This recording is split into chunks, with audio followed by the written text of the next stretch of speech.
سیدہ ام حبیبہ نے آپ کا پیغام منظور کر لیا۔ آپ کے پاس یہ پیغام نجاشی نے اپنی باندی ابرہہ کے ذریعے بھیجا تھا۔ آپ رضی اللہ عنہا نے منظور کرتے ہوئے چاندی کے کنگن، پازیب اور انگوٹھیاں وغیرہ اتار کر اسے انعام میں دے دی۔ شام ہوئی تو نجاشی نے سیدنا جعفر طیار اور دوسرے مسلمانوں کو جمع کر کے خود ان کا نکاح پڑھا۔ 400 دینار مہر مقرر ہوا، جو اسی وقت رسول اللہ صلی اللہ علیہ وسلم کی طرف سے خالد بن سعید رضی اللہ عنہ کو دے دیے، جو کہ ام حبیبہ کی طرف سے وکیل تھے۔ اس طرح یہ نکاح ہوا۔ لوگ اٹھنے لگے تو نجاشی نے کہا، ابھی بیٹھیے، انبیاء علیہم السلام کی سنت یہ ہے کہ نکاح کے بعد ولیمہ بھی ہونا چاہیے۔ چنانچہ کھانا آیا، ولیمے سے فارغ ہو کر سب رخصت ہو گئے۔ چنانچہ سیدہ ام حبیبہ جب مدینے آئیں تو تمام حالات اور واقعات کہہ سنائے۔ آپ صلی اللہ علیہ وسلم سن کر مسکراتے رہے۔ نجاشی نے سیدہ ام حبیبہ کو شرحبیل بن حسنہ کے ساتھ آپ کی خدمت میں بھیجا تھا اور اپنی طرف سے انہیں گھریلو سامان بھی دیا تھا۔ یہ نکاح 6 ہجری کے آخر یا 7 ہجری کے شروع میں ہوا۔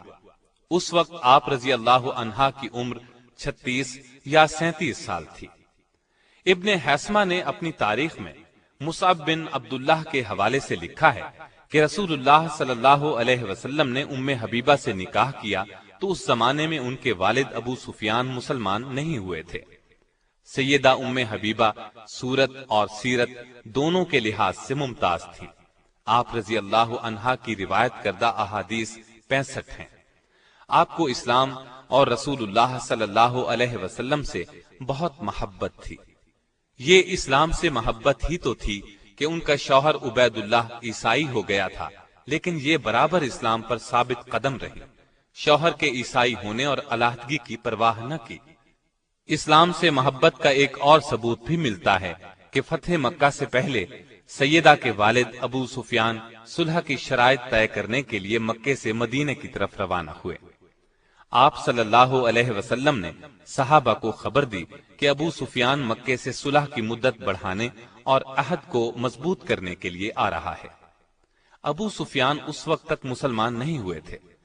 مدینے میں پہنچے تو اپنی بیٹی ام حبیبہ کے گھر بھی گئے تو رسول اللہ صلی اللہ علیہ وسلم کا بستر بچھا ہوا تھا۔ جب وہ بستر پر بیٹھنے لگے تو ام حبیبہ رضی اللہ عنہا نے فوراً آگے بڑھ کر بستر لپیٹ دیا۔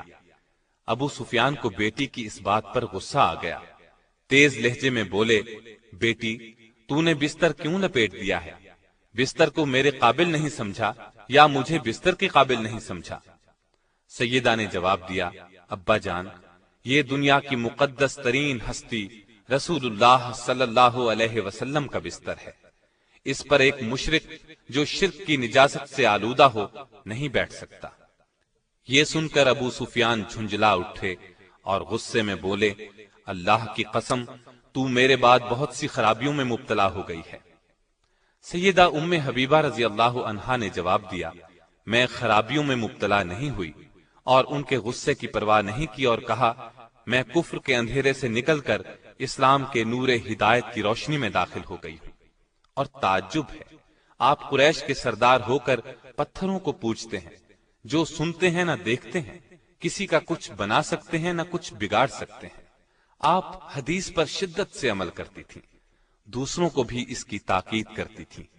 وفات کے وقت سیدہ عائشہ رضی اللہ عنہا اور سیدہ ام سلمہ رضی اللہ عنہا کو بلایا اور فرمایا، مجھ میں اور تم میں وہ تعلقات تھے جو سوکنوں میں ہوتے ہیں۔ ہم میں کبھی کبھی بتقاضائے بشریت کوتاہی ہو جاتی تھی، اس لیے مجھے معاف کر دیجئے اور میرے لیے دعائے مغفرت کیجئے۔ اس پر سیدہ عائشہ رضی اللہ عنہا نے فرمایا، تم نے مجھے خوش کر دیا، اللہ تمہیں بھی خوش رکھے۔ آپ رضی اللہ عنہا فطرتاً نیک تھی۔ ان کی ایک حدیث سے دین کی محبت کا اندازہ ہوتا ہے۔ فرماتی ہیں، میں نے رسول اللہ صلی اللہ علیہ وسلم سے سنا ہے، جو شخص دن اور رات میں 12 رکعت نماز نوافل ادا کرے، اس کے لیے جنت میں گھر بنایا جائے گا۔ اس کے بعد فرماتی ہیں، جب سے میں نے آپ صلی اللہ علیہ وسلم سے یہ بات سنی، ہمیشہ نوافل پڑھے، کبھی ان کو ترک نہیں کیا۔ آپ رضی اللہ عنہا کے ہاں عبید اللہ بن جہش سے 2 بچے پیدا ہوئے، ایک عبداللہ، دوسری حبیبہ۔ 44 ہجری میں مدینے میں انتقال فرمایا۔ اس وقت ان کے بھائی سیدنا امیر معاویہ کی خلافت تھی۔ وفات کے وقت عمر 73 سال تھی۔ اللہ تعالی کی ان پر ہزارہا رحمتیں ہوں۔ لیجئے اب میں آپ کو ام المومنین سیدہ صفیہ بنت حیی رضی اللہ عنہا کے بارے میں بتاتا ہوں۔ آپ کی ماں کا نام برہ اور آپ کے باپ کا نام حیی بن اخطب تھا۔ یہ سیدنا موسیٰ علیہ السلام کے بھائی سیدنا ہارون علیہ السلام کی اولاد میں سے تھا اور بنو نذیر کا سردار تھا۔ آپ کا پہلا نکاح سلام بن مشکم یہودی سے ہوا۔ سلام نے انہیں طلاق دے دی۔ دوسرا نکاح کنانہ سے ہوا۔ خیبر کے مشہور قلعہ القموس کا سردار تھا۔ جنگ خیبر میں مسلمانوں کا یہودیوں سے بہت سخت مقابلہ ہوا۔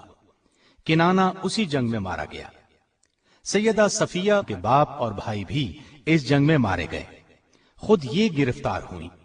پہلے دونوں خامندوں سے ان کے ہاں کوئی اولاد نہیں تھی۔ مسلمانوں میں مال غنیمت تقسیم ہونے لگا تو صحابی رسول دہیہ کلبی نے عرض کیا، اے اللہ کے رسول صلی اللہ علیہ وسلم، مجھے خدمت کے لیے ایک لونڈی کی ضرورت ہے۔ تو آپ صلی اللہ علیہ وسلم نے فرمایا، ان قیدیوں میں سے خود ہی ایک لونڈی لے لے۔ تو انہوں نے صفیہ کو پسند کر لیا۔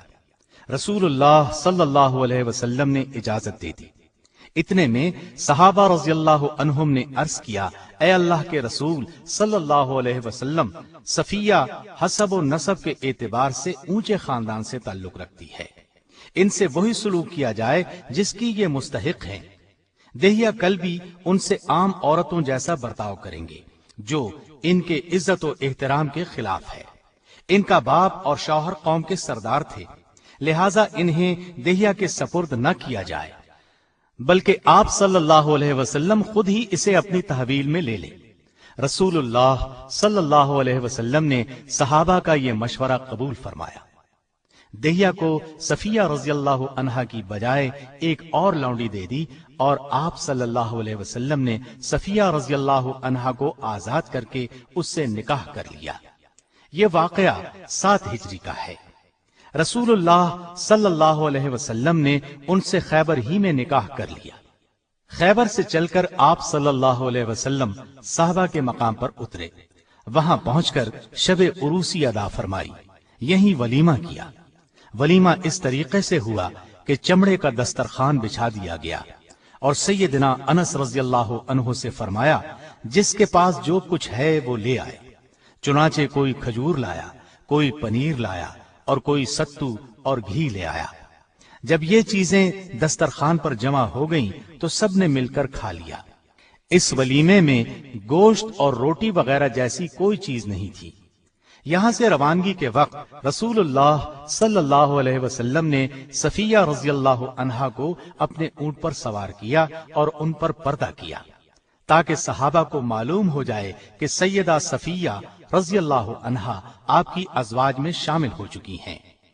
سیدہ صفیہ رضی اللہ عنہا فرماتی ہیں، جب میں ایک قیدی کی حیثیت سے آپ صلی اللہ علیہ وسلم کے سامنے حاضر ہوئی تو آپ سے زیادہ ناپسندیدہ اور کوئی میری نگاہ میں نہیں تھا، اس لیے کہ میرا باپ، خاوند اور رشتہ دار قتل ہو چکے تھے۔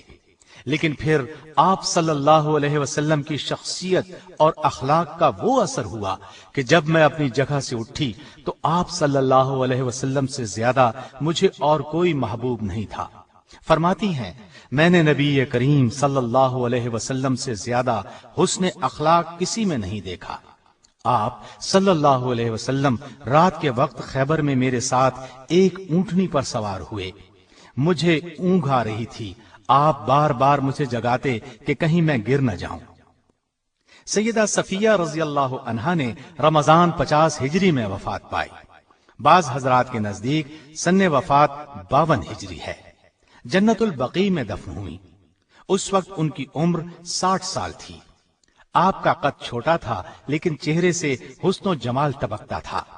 دیگر ازواج مطہرات کی طرح آپ کا گھر بھی علم و عرفان کا مرکز تھا، چنانچہ دوسرے شہروں سے بھی عورتیں آپ سے مسائل پوچھنے کے لیے آیا کرتی تھیں۔ آپ نہایت عاقلہ، فاضلہ اور حلیم تھی۔ ان میں تحمل اور بردباری کوٹ کوٹ کر بھری ہوئی تھی۔ ایک مرتبہ سیدہ صفیہ رضی اللہ عنہا کی ایک کنیز سیدنا عمر رضی اللہ عنہ کے پاس گئی اور کہا، سیدہ صفیہ رضی اللہ عنہا میں یہودیت کا اثر آج تک باقی ہے اور وہ یوم السبت یعنی ہفتے کے دن کو اچھا سمجھتی ہیں اور یہودیوں کے ساتھ صلہ رحمی کرتی ہیں۔ سیدنا عمر رضی اللہ عنہ نے تحقیق کے لیے ایک شخص کو بھیجا تو سیدہ صفیہ رضی اللہ عنہا نے جواب دیا، جب سے اللہ تعالیٰ نے ہمیں جمعے کا روز عطا فرمایا ہے اس وقت سے میں یوم السبت کو بالکل پسند نہیں کرتی، البتہ یہودیوں کے ساتھ صلہ رحمی کرتی ہوں کیونکہ وہ میرے رشتہ دار ہیں۔ اس کے بعد آپ نے لونڈی کو بلا کر پوچھا، تو نے میری شکایت کس کے اکسانے پر کی؟ اس نے کہا، شیطان کے اکسانے پر۔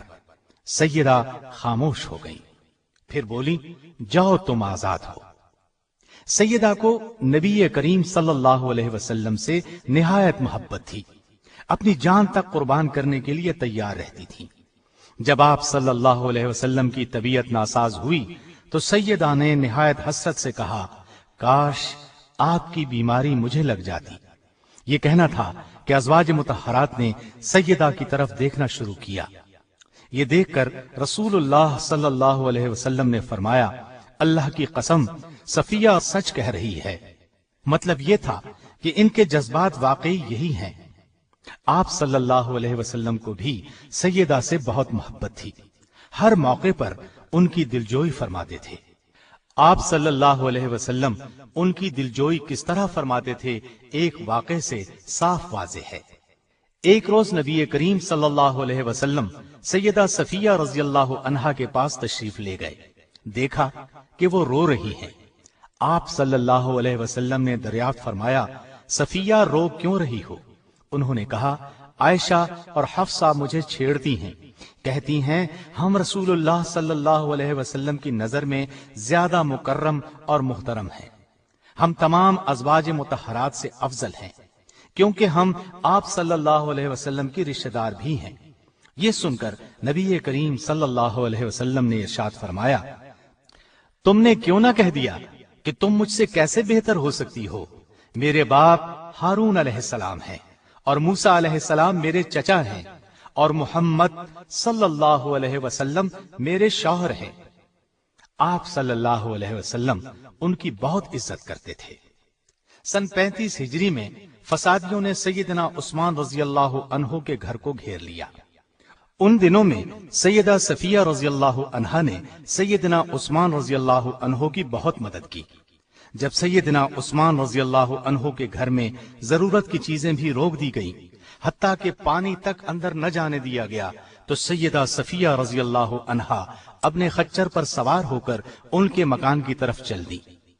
آپ کا غلام کنانہ بھی ساتھ تھا۔ مالک اشتر فسادیوں کا ایک سردار راستے میں موجود تھا۔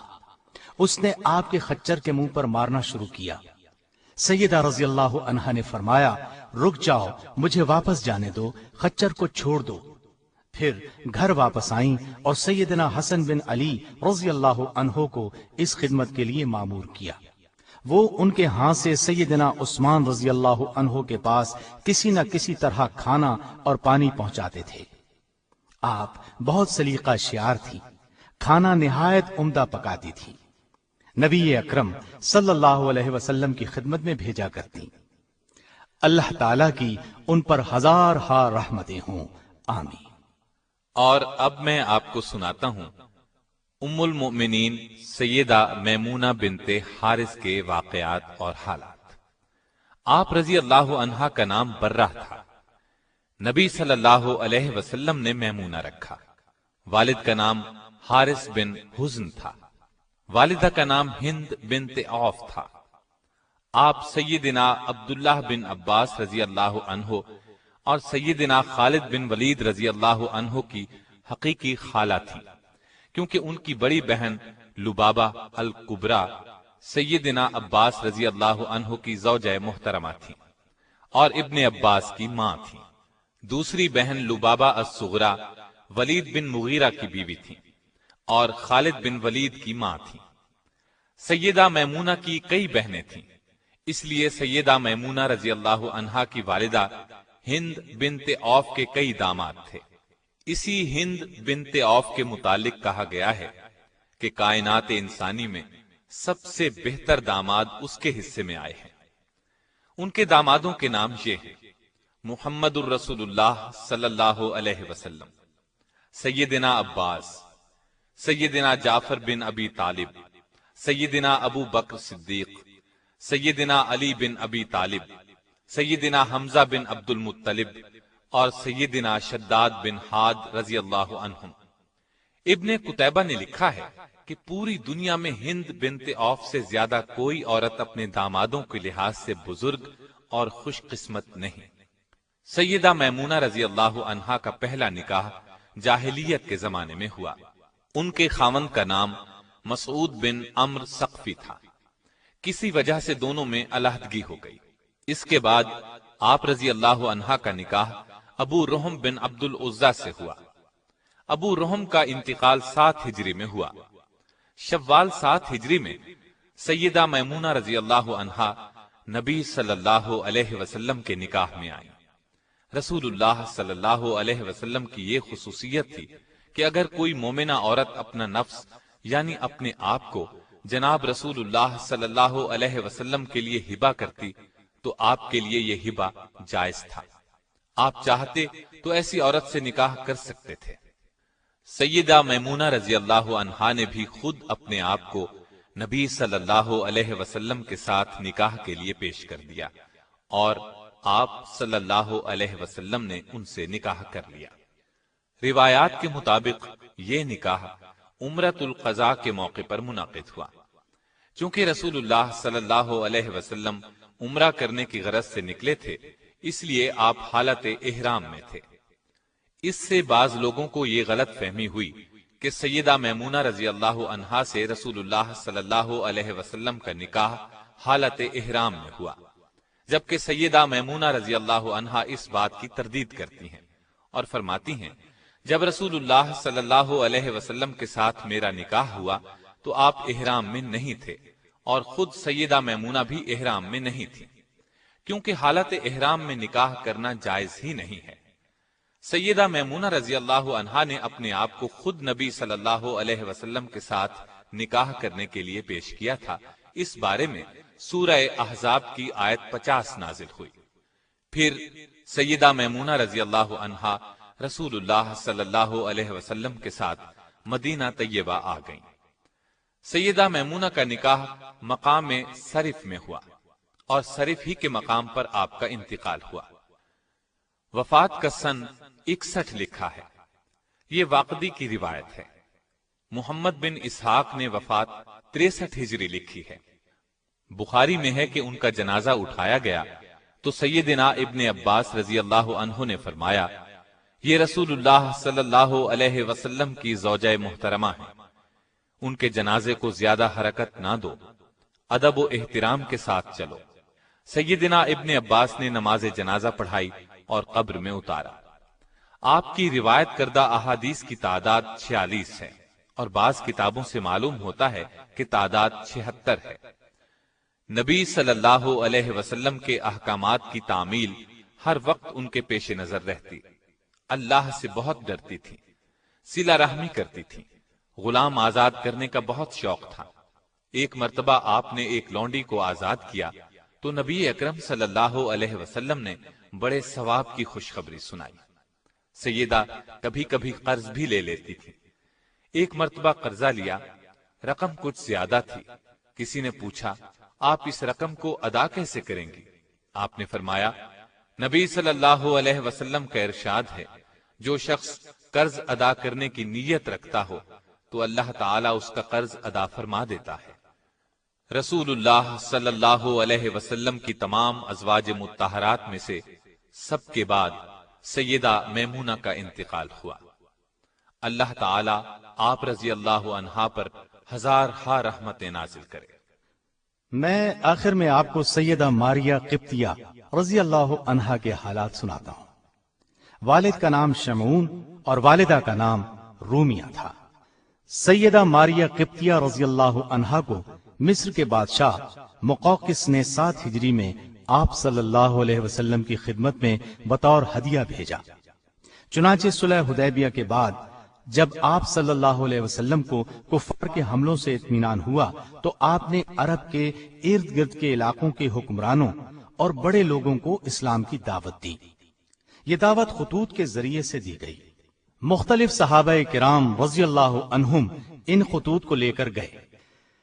مصر کے بادشاہ مقوقس کے نام خط مشہور صحابی سیدنا حاطب بن ابی بلتا رضی اللہ عنہ کے ہاتھ بھیجا گیا۔ شاہ مقوقس حاطب رضی اللہ عنہ سے بہت عزت سے پیش آیا۔ آپ صلی اللہ علیہ وسلم کے خط کے جواب میں ایک خط لکھا۔ خط کے الفاظ یہ تھے: محمد بن عبداللہ کے نام مقوقس رئیس قبط کی طرف سے، السلام علیکم کے بعد واضح ہو کہ میں نے آپ کا خط پڑھا۔ جو کچھ اس کا مفہوم اور مضمون ہے میں نے سمجھ لیا۔ مجھے یہ تو معلوم تھا کہ ایک نبی آنے والے ہیں، لیکن یہ گمان تھا کہ وہ شام میں ظاہر ہوں گے۔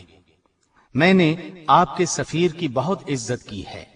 2 لڑکیاں بھیجتا ہوں۔ قبطیوں میں ان کی بہت تعظیم کی جاتی ہے، اور میں آپ کے لیے کپڑا اور سواری کا خچر بھیج رہا ہوں۔ والسلام۔ یہ دونوں لڑکیاں بہنیں تھیں، ماریا قبطیہ اور دوسری ان کی بہن سیرین۔ شاہ مقوقس نے ان کے ساتھ 1000 مسقال سونا، سفید کپڑے کے 20 عمدہ جوڑے اور آپ صلی اللہ علیہ وسلم کی سواری کے لیے دلدل نامی گھوڑا، بہترین نسل کا ایک خچر اور ایک وفادار خادم بھی پیش خدمت کیا تھا۔ سیدہ ماریا رضی اللہ عنہا نہایت حسین و جمیل اور سفید رنگ کی تھی۔ آپ صلی اللہ علیہ وسلم نے انہیں بالا خانے میں ٹھہرایا۔ یہیں بعد میں آپ کے بطن سے سیدنا ابراہیم پیدا ہوئے۔ یہ آپ صلی اللہ علیہ وسلم کی سب سے آخری اولاد بھی تھے۔ ان کی پیدائش ماہ ذی الحجہ 8 ہجری میں ہوئی۔ 7ویں روز آپ نے ان کا عقیقہ کیا۔ عقیقے میں 2 مینڈھے ذبح کیے، سر منڈوا دیا گیا، بالوں کے بدلے چاندی تول کر صدقہ کی گئی اور بال زمین میں دفنا دیے گئے۔ ان کا نام آپ نے اپنے جد امجد سیدنا ابراہیم علیہ السلام کے نام پر ابراہیم رکھا۔ ابراہیم بہت خوبصورت اور تندرست تھے۔ ابو رافع رضی اللہ عنہ نے ابراہیم کی پیدائش کی خبر سنائی تو رسول اللہ صلی اللہ علیہ وسلم بہت خوش ہوئے۔ ابو رافع کو انعام میں ایک غلام دیا۔ آپ صلی اللہ علیہ وسلم ابراہیم کو گود میں کھلاتے اور پیار کرتے۔ عرب کے قاعدے کے مطابق ابراہیم کو ایک دائیہ بنت منذر انصاری کے حوالے کیا گیا تاکہ وہ انہیں دودھ پلائیں۔ ابراہیم ابھی 17 یا 18 ماہ کے ہوئے تھے کہ ان کا انتقال ہو گیا۔ انہوں نے آپ صلی اللہ علیہ وسلم کے ہاتھوں میں جان دے دی۔ اس پر نبی کریم صلی اللہ علیہ وسلم کی آنکھوں میں آنسو جاری ہو گئے۔ آپ نے اس موقع پر فرمایا: اللہ کی قسم ابراہیم، ہم تمہاری موت سے نہایت غمگین ہیں۔ آنکھ رو رہی ہے اور دل غمزدہ ہے، مگر زبان سے ایسی کوئی بات نہیں کہیں گے جس سے ہمارا رب ناراض ہو۔ جس روز سیدنا ابراہیم رضی اللہ عنہ کا انتقال ہوا، اتفاق سے اسی روز سورج کو گرہن لگ گیا۔ اس زمانے میں لوگوں کا یہ اعتقاد تھا کہ سورج اور چاند کو گرہن کسی بڑے آدمی کی موت سے لگتا ہے۔ اس اعتقاد کے تحت مدینے کے مسلمان بھی یہ کہنے لگے کہ سورج کو گرہن نبی صلی اللہ علیہ وسلم کے صاحبزادے کے انتقال کی وجہ سے لگا ہے۔ یہ بات آپ صلی اللہ علیہ وسلم کے علم میں آئی تو آپ نے ناپسندیدگی ظاہر کرتے ہوئے فرمایا: سورج اور چاند کو کسی انسان کی موت سے گرہن نہیں لگتا، بلکہ وہ اللہ تعالی کی نشانیوں میں سے ایک نشانی ہے۔ جب تم ایسا دیکھو تو نماز پڑھو، اللہ جل شانہ کے حضور جھک جاؤ۔ سیدہ ماریا قبطیہ رضی اللہ عنہا نے سیدنا عمر رضی اللہ عنہ کے زمانہ خلافت میں انتقال فرمایا اور جنت البقیع میں دفن ہوئیں۔ اللہ تعالی کی ان پر ہزارہا رحمتیں ہوں۔ محترم سامعین، ابھی آپ دارالسلام اسٹوڈیو لاہور پاکستان سے امہات المومنین حصہ دوم سن رہے تھے۔ دارالسلام اسٹوڈیو دارالسلام پبلشرز اینڈ ڈسٹریبیوٹرز کا ایک حصہ ہے جو اسلامی کتب کی اشاعت کا بین الاقوامی ادارہ ہے، جس کا ہیڈ آفس سعودی عرب کے دارالحکومت ریاض میں واقع ہے، جس کے مینیجنگ ڈائریکٹر جناب عبد المالک مجاہد ہیں۔ دارالسلام کا دنیا کے 27 ملکوں میں نیٹ ورک ہے۔ پاکستان میں اس کا ایڈریس نوٹ کر لیں: دارالسلام اسٹوڈیو 50 لوور مال نزد MAO کالج لاہور۔ فون 724-0024 723-2400 اور 712-0054۔ فیکس 735-4072۔ یہ پیشکش تھی محمد طارق شاہد کی۔ اللہ حافظ۔